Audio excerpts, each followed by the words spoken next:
Hi everybody, and welcome to our 5th Ageless Yoga video. And we're today exploring the 5th chakra, which is the throat chakra. Right after our heart opens, after having raised the energy of consciousness up through the other chakras we've talked about, we get to our throat, which means, what does that mean? It means once our heart has opened to love, and sees love everywhere, then we can no longer speak untruthfully. It's all about being in truth. So today our program is going to be a little more forceful because we are getting closer to the essence of yoga, which is to be at one with the highest consciousness there is when we arrive at the 7th chakra. So as always, we're going to start with just a little invocation, just to have a moment of stillness. Tune into your breath before we get into our sun salutes. Feel connected to your breath. Feel like you're switching gears from an ordinary consciousness to a super consciousness, which is what yoga is all about. Getting in touch with the power within, which is all that you need and all that you have within yourself. Breathing in and feeling the energy of the universal consciousness coming in you and releasing any negativities or blocks you might have. We'll just have one nice Om, because at the end of our session today, because it is about the throat chakra, we'll be doing a little bit more chanting as we go into our still, quiet time. So take a deep breath in for one beautiful Om, the seed mantra. Breathing in.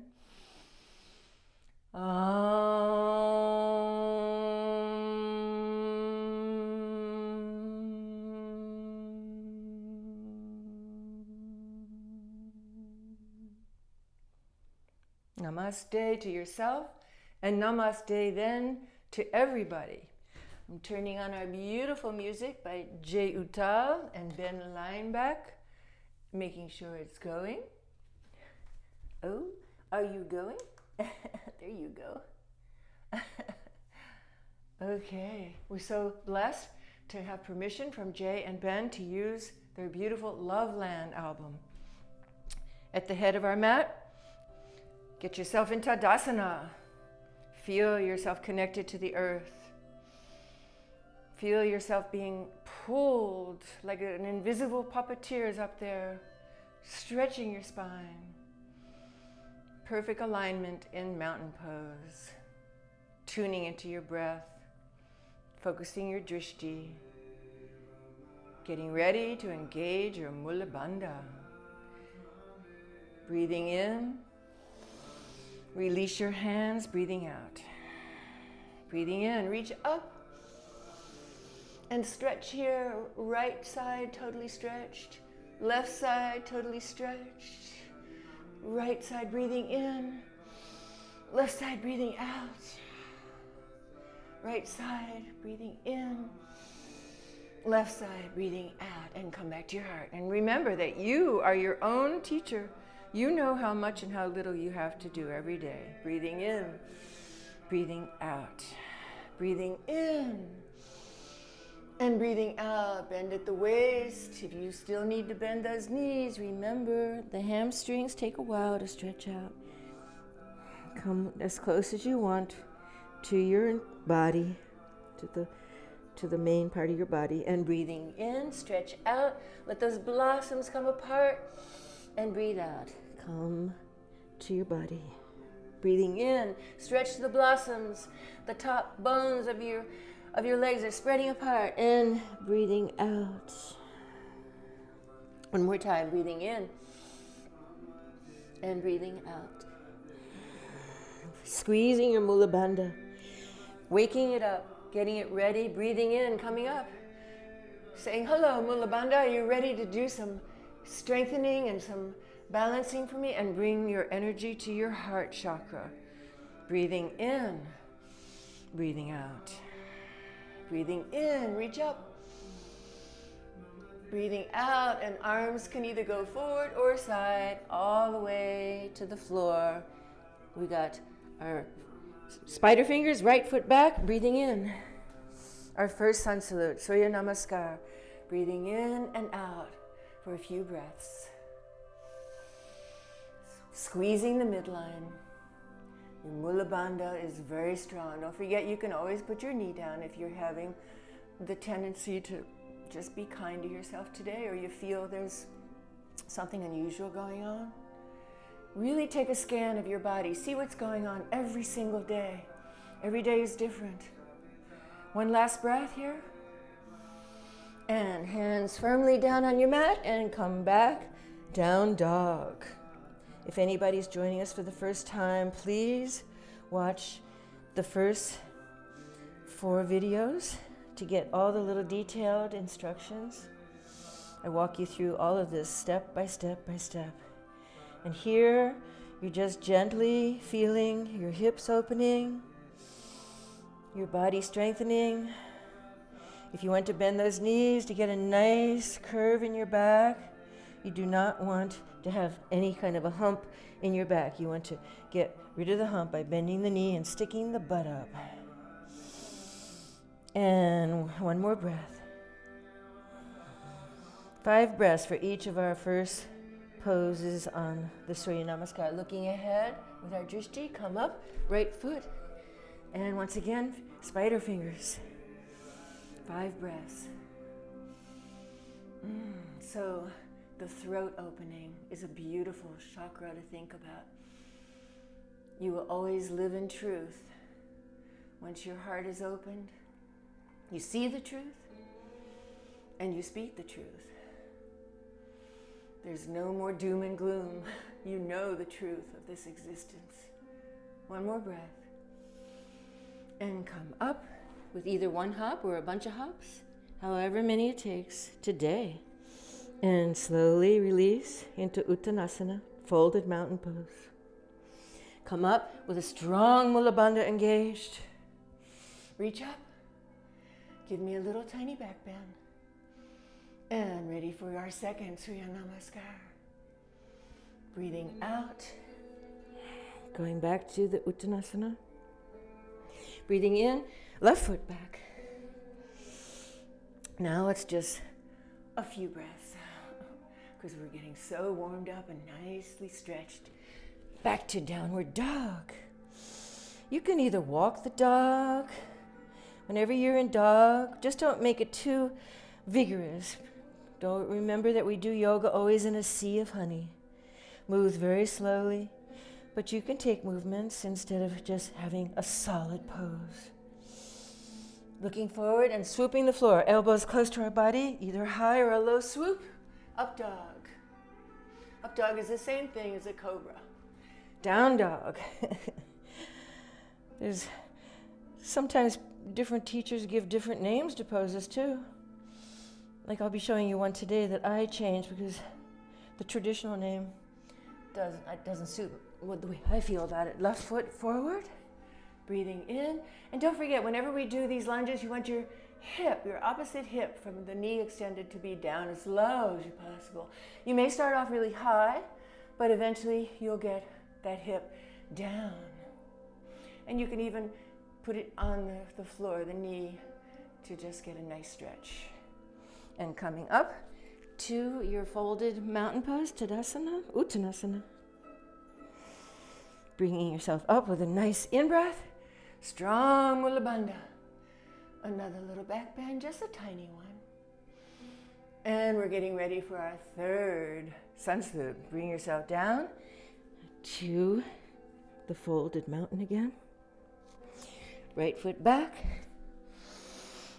And we're going to go right into a warrior, because this throat opening business means that you're now an official warrior. So we want our back leg to go at an angle.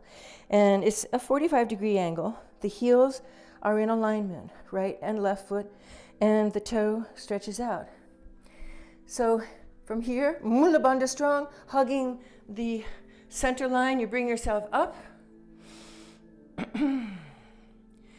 Your hips are as much forward as possible. But right away we're going to bend them to the side because this is warrior one. And we're going to put our arms out and look forward. Most important thing here, knee right over the foot. You look behind you to make sure your arms are aligned. One more breath. This is virabadrasana 1, the warrior. You feel very strong here. Energy shooting out of my arms. Take a breath in and bring arms down. And we're going to go into down dog. A warrior makes you feel like a warrior. Many of these poses emit an emotion as you do them. You feel like a camel when you're doing the camel pose. You feel like an eagle. You feel like a baby when you're doing the child's pose. Look forward and swoop the floor, high or low. Hold that up dog as long as you need it to let your lower back get more comfortable. And back to down dog.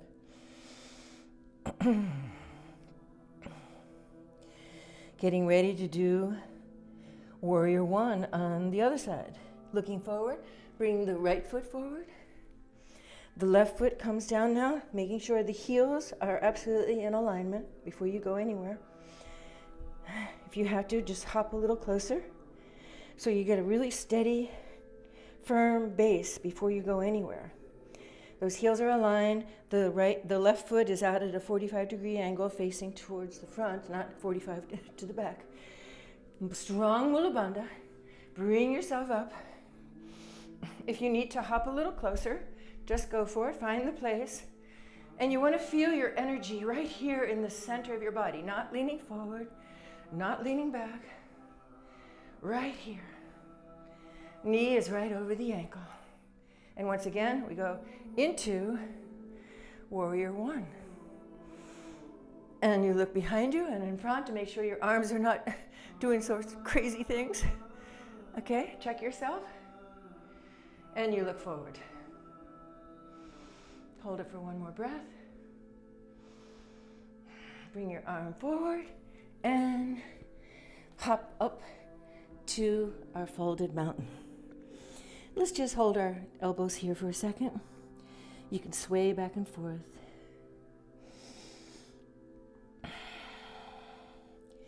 Feel the power of that pose. Right away we get into some powerful stuff as soon as we open up our heart. Bring yourself up with an in-breath, a little tiny back bend, and come back to your heart. The fourth, Surya Namaskar, sun salute. Breathing in, breathing out. Breathing in, breathing out.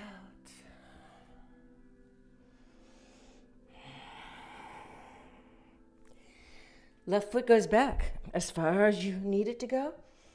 Always the judgment is, the alignment is, no judgment in yoga. Wrong word. The right knee over the right foot. So here you're going to stretch up as much as you can. And we're going to go right into another virabadrasana, number 2. So make sure your heels are aligned. You got that nice 45-degree angle, anchor in the back. If you need to go closer, just do it as close as you need to get started. Eventually, you'll stretch all the way back and come back up with a strong mula bandha. So this is the second warrior. Some people like to go up on their tippy toes.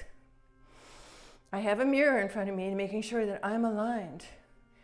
Now this is more correct what people like to do, but it's too much on my center torso, so I modify it, and I actually prefer my virabadrasana to be like that. But you want to take those hips and face forward rather than have them side. That's the difference. Your arms are shooting up. Once again, you're in the middle of your body, not like all over the place. That's why a mirror is good. You can see the alignment. And we're going to bring our hands down and go into down dog. You can, at any time with a down dog, go up on your tippy toes, up and down, walk the dog, or stay static, or go to your knees. whatever you need, or go into child's pose if you need a break. Swoop the floor, high or low. This is up dog or cobra. Down dog.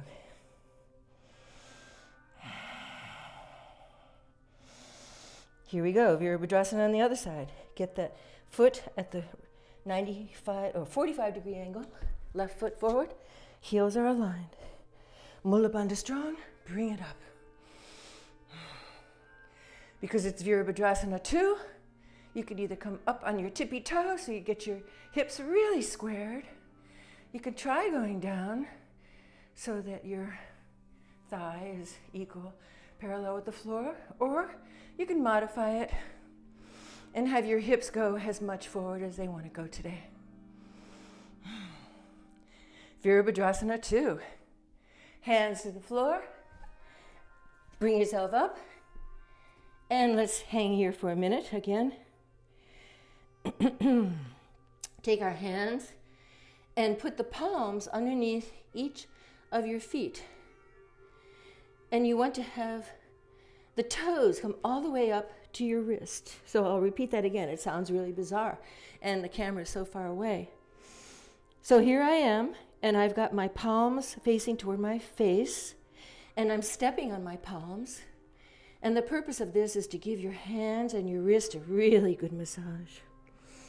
So once you get both palms, and you can bend knees like this to get them there. It's really important to massage the hands. Get the wrist strong, and this is the best way I think there is of doing it. And I'm squeezing with my toes. My toes are mushing into the palms, flesh, giving my hands a really good massage. Do that for a few breaths. Vigorously move your toes into the flesh of your palm, the seat of your palm, very close to your wrist. My toes are actually right on my wrist. One more breath. And bend your knees and release your hands one by one. And with an in-breath, slowly come up. Last thing to come up is your head. And reach up, up, up, and come back to your breath.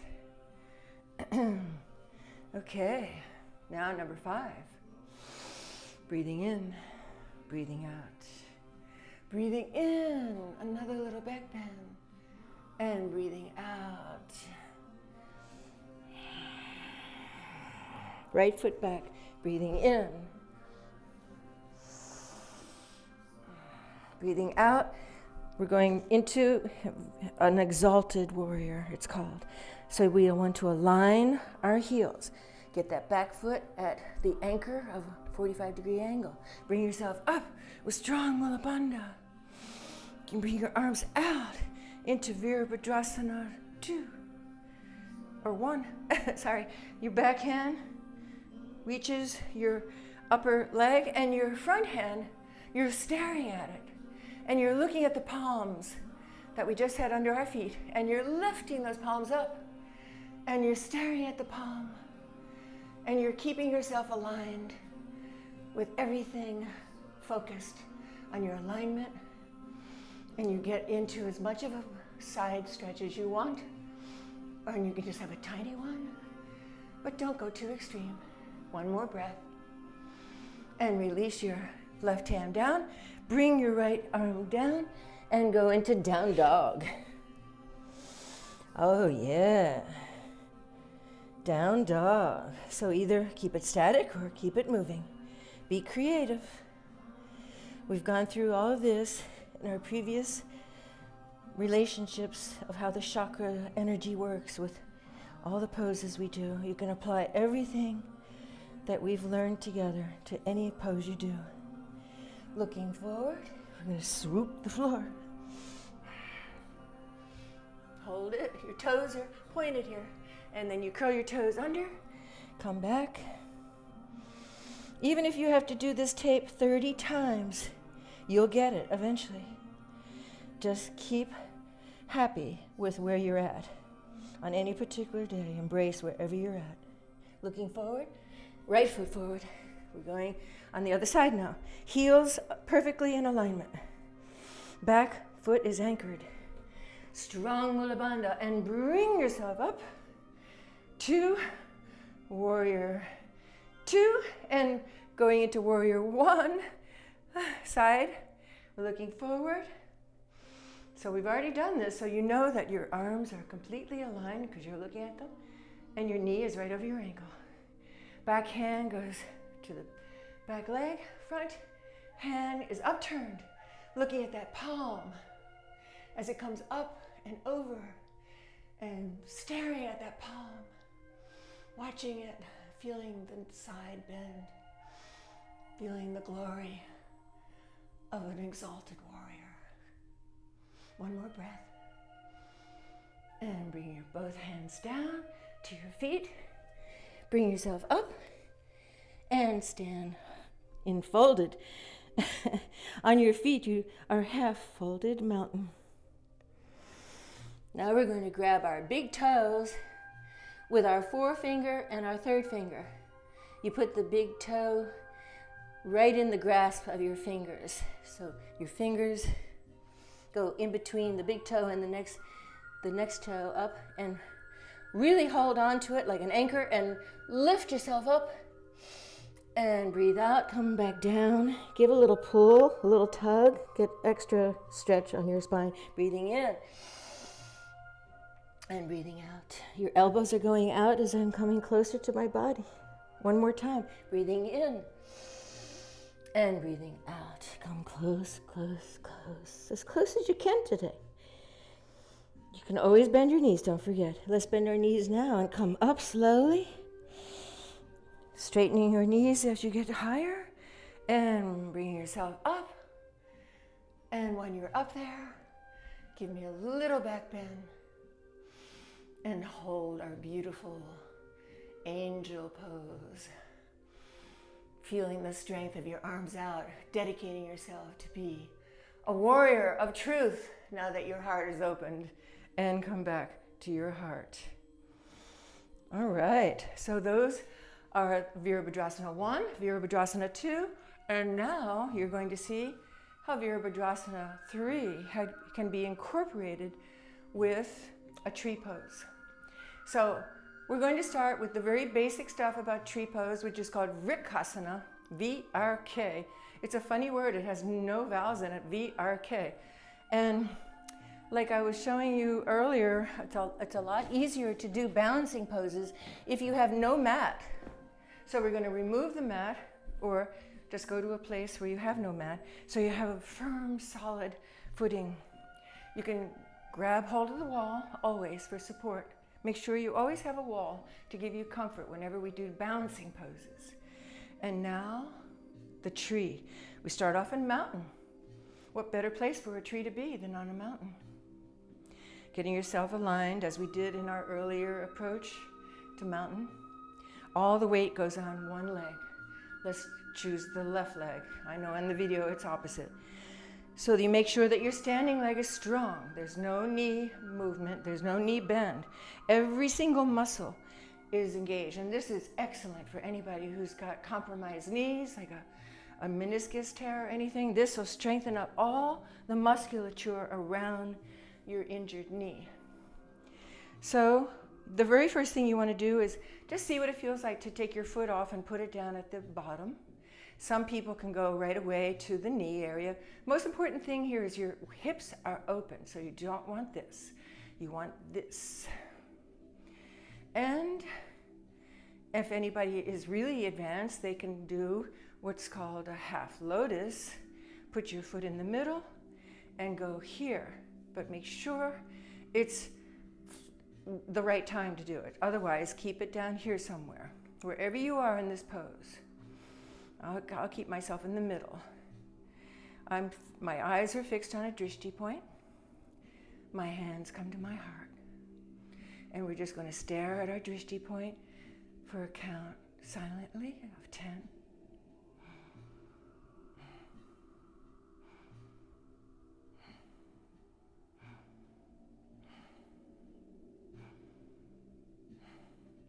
Now, if you fall out, it's okay.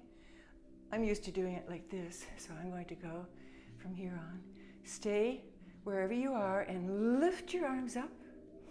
Now keep your arms in their sockets, the shoulder. You don't want to reach up too far. You want to keep those arms in their sockets. And you want to have your hands rotating inwardly, not outwardly. The little finger is going towards your face and your hands are outstretched.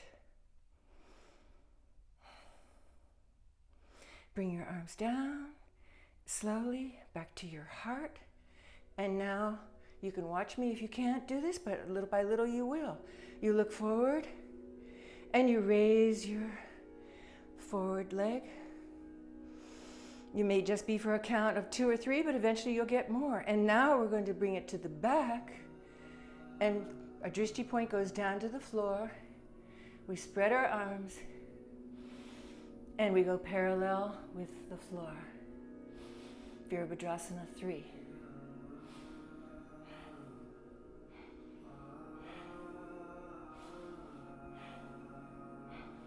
And slowly bring yourself back to standing mountain.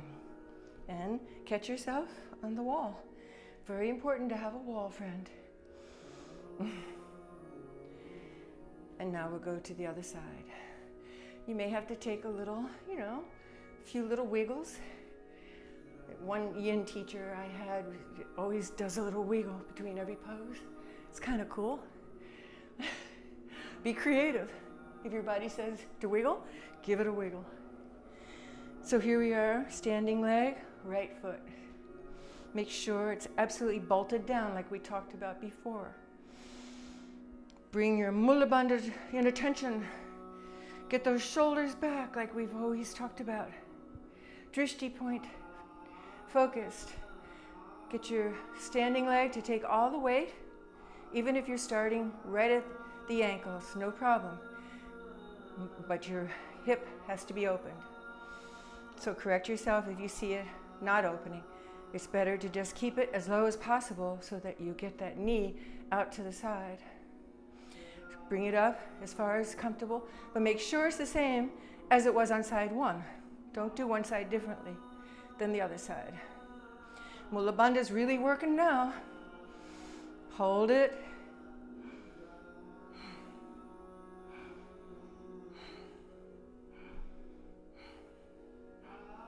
And bring your arms up. Make sure those shoulder joints are really engaged. And make sure your pinky fingers are rotating towards your face.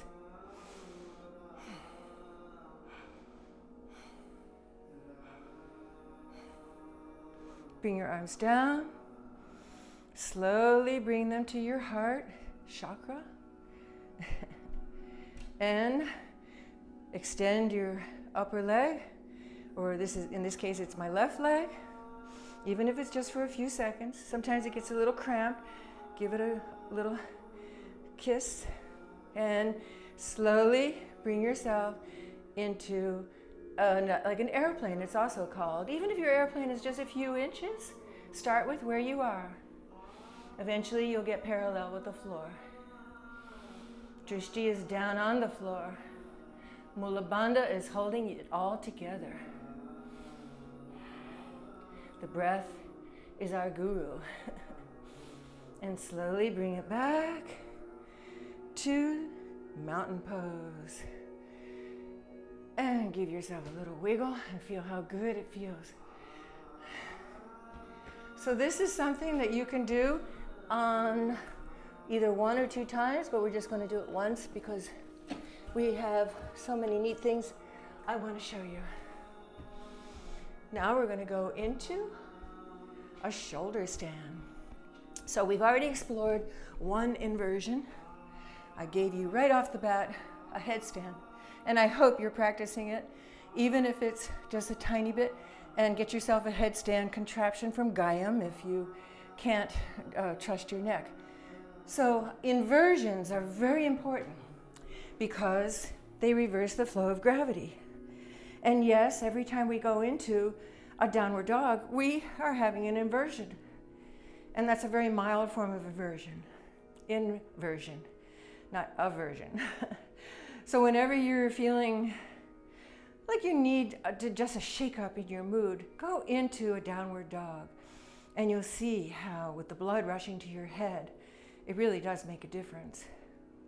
So the shoulder stand, I'm going to just take you very slowly. First you start, no, we're not going into meditation yet. We're getting ready to go up with our legs, just to give you a four peak. Pushing your hands firmly into the floor, Mula Bandha strong, lift your legs and leave them up here and mentally get ready for doing all the way to the top, over the top of you. It's called the plough. So you want to mentally prepare yourself if you've never done it before. And of course you're watching me first before you're doing it. for you have never done any of these poses. So you want to get your back as flat as possible. So while I was talking, I was flattening my back, which means that you want to get rid of that curve that's in your back. And you do that by just bringing your spine extended, getting the hips really flat. My drishti is up on the ceiling. Here I'm going to take a deep breath and push myself up and over and bring my feet to rest on the floor in front of my head. So the knee are straight. My chin is on my chest. My hands are still on the floor. This is the plough. This is really a wonderful pose for so many things. It just shakes up the energy of the normal way of using your body. So we're taking 5 breaths here before we go anywhere. Always start your shoulder stand with plough. And here, some people like to have their shoulders and their shoulder blades up on a towel because their neck feels better when there's a little ledge there. You can experiment with that. You would put a towel folded like a beach towel on the very topmost part of your spine so that your neck is free. But I never do that. So I just stretch my neck out and make sure everything is comfortable. Nothing should ever hurt in any of the stuff we're doing. That's 5 breaths or more. So now we're getting ready, and use your strong abs that you've been working on and push yourself up. Even if it's for a second, fold those elbows and hold your hips. And your chin is right into your chest, and you're staring at your toes. We'll just stay up here a minute, but the more you do this, you'll want to stay up here longer. So explore shoulder stand. When your feet are together, you want to have your heels a few inches apart, not touching, because you'll see how they align better. Your neck is very comfortable. There's no stress whatsoever on the neck. So what got us up? Our abs. And if you can't get yourself up, you're working on your abs, because that's very much a part of what I present every day. You have to do at least a few little ab movements. If nothing else, just a few beach ball things I showed you, or a navasana, a boat pose. Okay, so I'm having a good time stretching. I'm doing all these micro movements I told you about. I'm feeling my neck stretching. I'm feeling my arms getting stronger. And I'm feeling my toes reaching up. I'm doing about 30 different little micro movements that you can't see, but I feel them internally. And the Mula Bandha, of course, is really, really engaged here. We're getting ready to come down now. So it's as easy as pie. You let go of your hands and you slowly, with controlled abs, bring your little blossoms down to the mat. And slowly engage your legs. This is also an ab workout here. Bringing your legs as slow as possible to the floor. And just rest for a minute. So whenever you do an inversion, you never just want to pop up and run out and answer the phone, because you probably will pass out. The blood is on your head. You want to give it time to redistribute. So while we're here, we'll go into another nice pose. Point your toes as much as you can. This is called the fish pose. So we're going to lift ourselves up with our elbows and put as much as we can the top of our head on the floor, looking behind us. And elbows are close to our body. Chest is puffed up like a very proud rooster, ready to crow, but we're not going to crow, even though our throat chakra is open. We're going to hold our elbows close to our body and point our toes and lift our upper chest as much as we can, stretching out our head and as much as we can, getting it to the very tippy top, feeling that beautiful stretch in the opposite way that we did getting up into plough. It's just the opposite from plough. And relax. Yes. We'll do that one a second time just to make sure you get that. So opposites are very important in a yoga practice.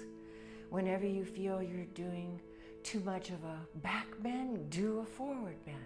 Whenever you feel you're too much on one side, do it on the other side. When you feel you're getting too spacey, start dancing and shouting. And don't let yourself get spacey with doing yoga, because there's a time and place for everything. And when we go into our meditation, that's not getting spacey. That's just getting really truly aligned with cosmic consciousness that is all about us. But by spacey, I mean if you close your eyes too much when you're doing yoga, you might get disoriented and you might even faint or something. Who knows? When I first started doing yoga, I fainted a few times because the power is pretty strong. We call the power the kundalini. So we want to harness that power, not let it overpower us. So once again, we're going to go into fish. Toes are really pointed. Hands are pressing down into the mat, and lift our shoulders, get our top of our head as much as we can on the floor. Expand your chest.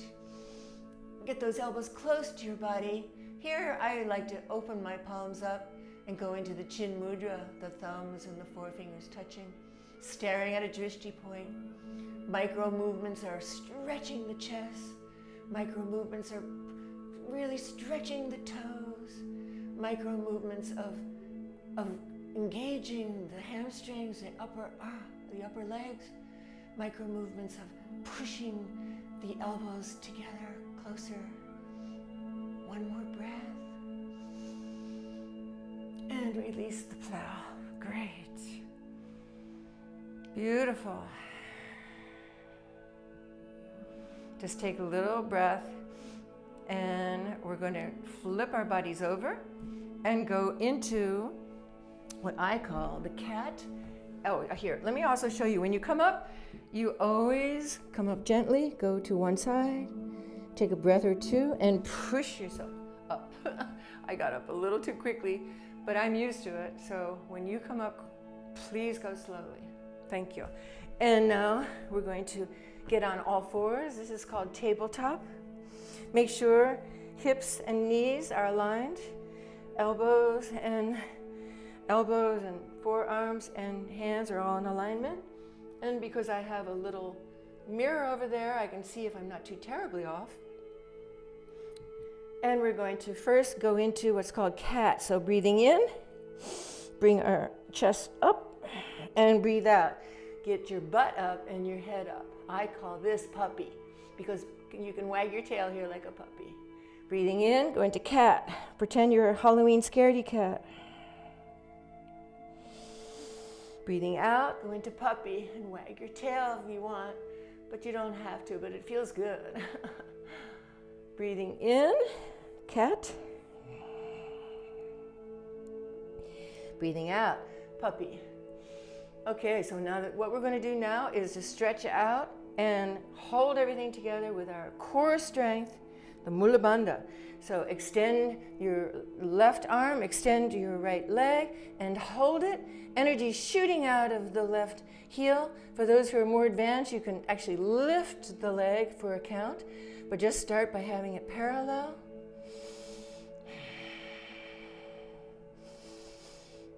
And if you also want to try it, you bend that knee, reach behind you, grab the foot, and lift up. If you're lifting up, you want to look forward. Extend your entire musculature. And release. Go back into an extension. Some people call this like hunting dog or something. I don't know. I don't know what they call it. Come back and we're going to do a cat with a breath in. Breath out, get your butt up, wag your puppy tail. Breathing in, cat. Breathing out. One more time. Breathing in and breathing out. Right arm extended, left leg. Drishti point is down on the mat. If you're more advanced, you can lift that back leg to get even more engagement. Not necessary. Hold it for a count.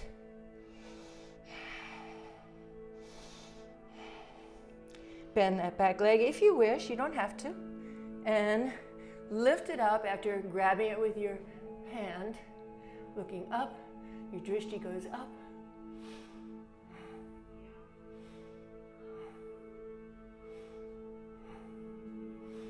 One more breath. And bring it back into the extension of cat and puppy.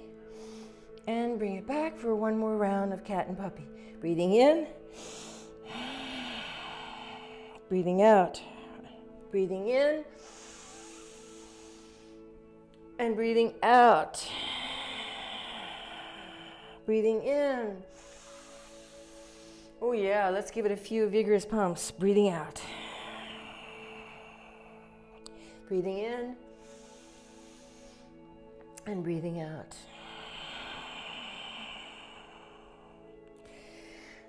So we were doing abs. Just for you to know, we are going to be doing some ab plank work. So right from here, you put your elbows down, put your feet back, but we're just going to do it for a few seconds. And eventually, you're going to do it at home and get yourself into your personal best. So your drishti is staring right between your hands. Your hands are extended. And you just want to make sure your whole body is like a board. Start off with just a few seconds and work yourself up, making sure that you keep count of how many seconds you hold. You can count it manually, or you don't have to bother with a timer. Just use it as an exercise of concentration. And eventually you'll get up to a minute, maybe 2 minutes. I'm working on 3 minutes. And slowly release and bring yourself down. And let's just do this little pose here that is called a sphinx. It's very much of a stretch. There's no musculature engagement here. And good show. We're going to now roll over on our back and really go into savasana. Slowly bring yourself up. If you need to get a drink of water or anything, I'm going to shut the music off. And we're going to go into a quiet time. So you can lie down if you wish, which is the traditional way of relaxing after a hatha yoga class. I'm just going to sit up. You have that choice. So whenever you sit up, make sure you always open your blossoms, either by rocking back and forth or actually manually opening them. Make sure you're comfortable. If you need a prop, it's nice to sit on a prop. And if you're on the floor, of course, you're aligning yourself with total relaxation on the floor. We've done it before, and you know what to do. Have your palms facing up if you're on the floor. Have your neck absolutely straight. And you just let go of every single bit of muscular energy. Just pretend you're a piece of yummy chocolate melting on a sunny pavement, windowsill, dashboard, or a plate. So now we're going to just concentrate on our breathing. This is the time of assimilation. All the work we've just done is coming like a cook making a stew, all the different spices merging. Just let the energy be relaxed. And as you relax, you can listen to me or you can just listen to your breath. But I'm going to be chanting the mantras that we've been working with. Om, of course, is the seed mantra. The ancients wrote about it in very ancient scriptures, saying this was the sound of the universe. This was the sound that the sages heard when they got quiet. Om. The first chakra, which is learning to just stay alive, tuning into the breath, is Lam. The second chakra, which is creative force, the awakening of the spiritual energy, is Wam. The third chakra, which is owning your own power, is Ram. The fourth chakra, which is opening the heart, a bridge from the lower energies into the upper reaches of the cosmic energies, is Yam. And today's concentration, the fifth chakra, which is the opening of the throat, speaking truth, is Hum. I'm going to be chanting them, and then silently I bid you farewell. Om Lam Wam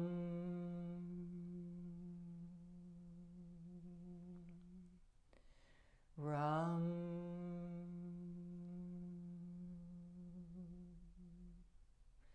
Yam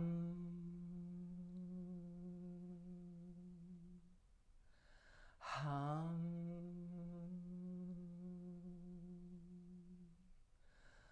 Om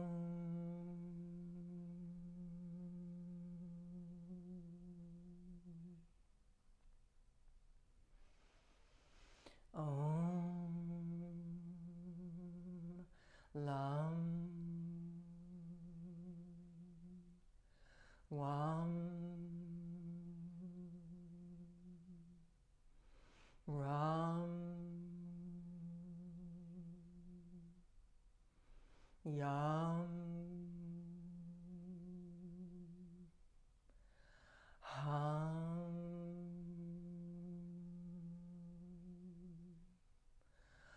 Om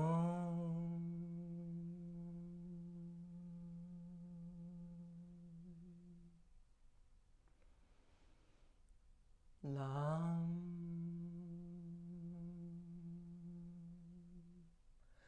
Wam